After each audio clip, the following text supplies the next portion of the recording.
नमस्कार दोस्तों, स्वागत है आप सभी का आपके अपने YouTube चैनल पर। दोस्तों, एक नाग नागिन 100 साल की कड़ी तपस्या के बाद इच्छाधारी बन जाते हैं। उसके बाद वो किसी का भी रूप लेकर एक आम इंसान की तरह जिंदगी जी सकते हैं। और इच्छाधारी नाग नागिन को अमावस्या की रात को नागमणि मिलती है, जिसमें अद्भुत शक्तियाँ होती हैं। महादेव नाग नागिन के आराध्य होते हैं, इसीलिए महादेव की आराधना करने वालों को ज़रूरत पड़ने पर नाग नागिन उनकी मदद करते हैं। लेकिन अगर कोई उनको परेशान करता है तो वो अपना बदला भी जरूर लेते हैं। ऐसे में दोस्तों तब क्या हुआ, जब एक इच्छाधारी नागिन ने जुड़वा बच्चे को दिया जन्म, लेकिन उसके बाद गांव के एक इंसान ने लालच में आकर ऐसी गलती कर दी जिसकी वजह से उसके पूरे परिवार को सजा भुगतनी पड़ी।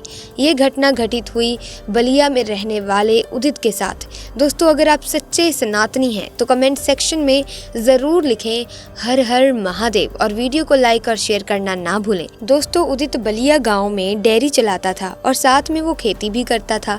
एक दिन उदित अपने खेत की तरफ फसल देखने गया था।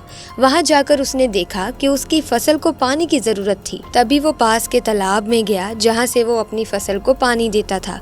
वहां जाकर उदित को कुछ अजीब आवाज सुनाई दी। उदित उस तालाब के और पास जाकर देखता है तो वहां पर एक नाग और नागिन दिखाई देते हैं। उदित देखता है कि नागिन गर्भवती थी और वहीं पर बच्चे को जन्म देने वाली थी। उदित वहीं खड़े होकर सब देखता रहा। थोड़ी देर में नागिन ने जुड़वा बच्चों को जन्म दिया। उदित ने उन बच्चों को देखकर लालच में आ गया, क्योंकि उन बच्चों में अलग ही चमक थी। इसीलिए उदित को लगा कि अगर ये बच्चे मुझे मिल जाएं तो मेरी जिंदगी बन जाएगी, क्योंकि ये एक इच्छाधारी नागिन के बच्चे हैं और इनके बच्चों में भी इच्छाधारी शक्तियाँ होंगी।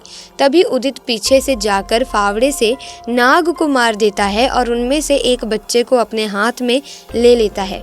वो नागिन को भी मारने वाला होता है, लेकिन वो अपने एक बच्चे को लेकर वहां से किसी तरह भाग जाती है।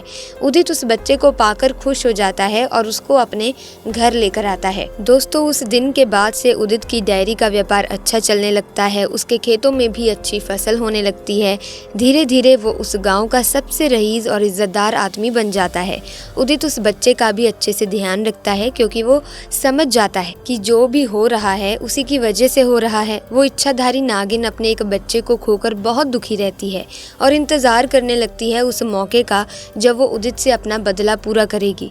उदित के पास अच्छी अच्छी लड़कियों के रिश्ते आने लगते हैं और वो एक सुंदर लड़की से शादी भी कर लेता है। जब उसकी पत्नी ने उस बच्चे के बारे में पूछा तो उसने बताया कि ये एक अनाथ बच्चा है, इसीलिए मैंने इसे अपने पास रख लिया है। उसकी जिंदगी बहुत ही खुशहाली से चल रही थी। एक दिन उदित अपने बीवी बच्चों को मायके लेकर जाता है। 2 दिन रहने के बाद वापस आ रहा था। आते आते काफ़ी देर हो चुकी थी और रात भी हो गई थी।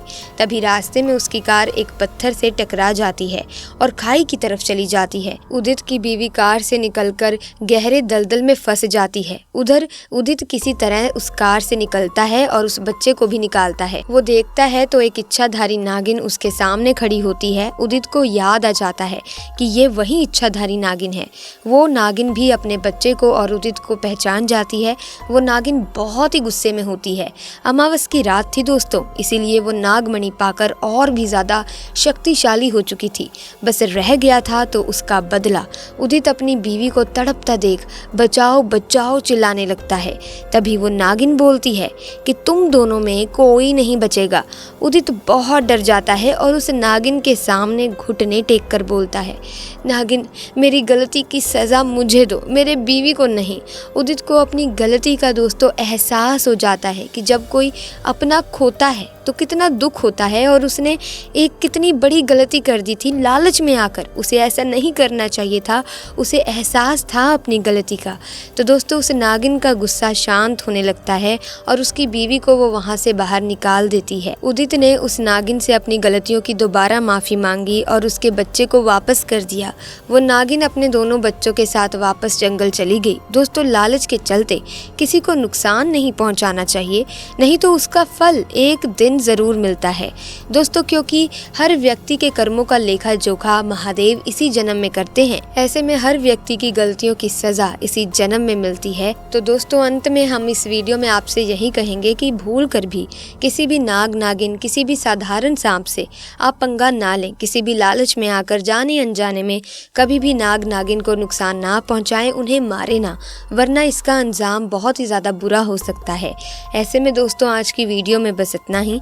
वीडियो अच्छी लगी तो वीडियो को लाइक और शेयर करना ना भूलें और ऐसे ही वीडियोस की अपडेट पाने के लिए आप हमारे चैनल को सब्सक्राइब कर सकते हैं, बेल आइकन को प्रेस कर सकते हैं ताकि नए वीडियोस की अपडेट आपको मिलती रहे। आपका बहुत बहुत धन्यवाद।